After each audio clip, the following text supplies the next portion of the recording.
अस्सलामु अलैकुम। कैसे हैं आप सब?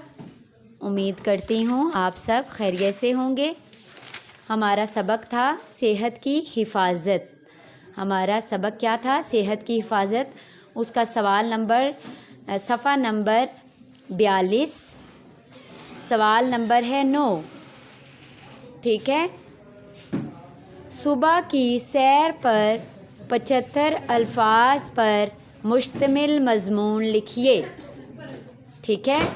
ये मज़मून मैंने आपको नीट कॉपी पे लिखवाया हुआ है, तो थोड़ा सा आपको समझा भी देती हूँ। आपने इसको करना क्या है, आपने अपनी नीट कॉपी से देखकर इसको ज़ुबानी याद करना है। उसके बाद आपने इसे अपने रजिस्टर के ऊपर लिखने की मशक भी करनी है। तो सुबह की सैर हम क्यों करते हैं?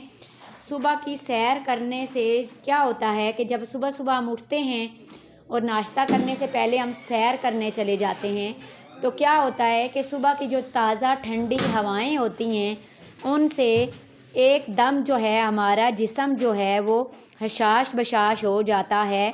और सुबह की ठंडी हवाओं में जब हम सांस लेते हैं सैर करते हुए, तो हमें ऐसा महसूस होता है कि हम ये जो बाहर की ठंडक है ये तमाम हम अपने अंदर महसूस करते हैं।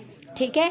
सुबह की सैर करने से हमारा जो जिस्म है वो तंदुरुस्त और तवाना हो जाता है, और सुबह की सैर हमारी सेहत के लिए बहुत ज़्यादा जो है वो अच्छी होती है। ठीक है।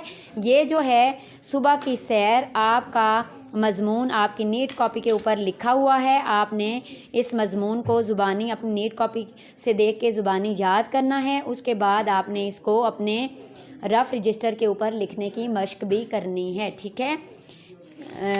और घर के काम में सबक ईमानदार दोस्त, सफ़ा नंबर जो है वो है 44। सफ़ा नंबर 44 आपने सफ़ा नंबर 44 की पढ़ाई करनी है और इसको खुश खत करके अपने रजिस्टर के ऊपर लिखना है। ठीक है। आपका आज का यही काम है।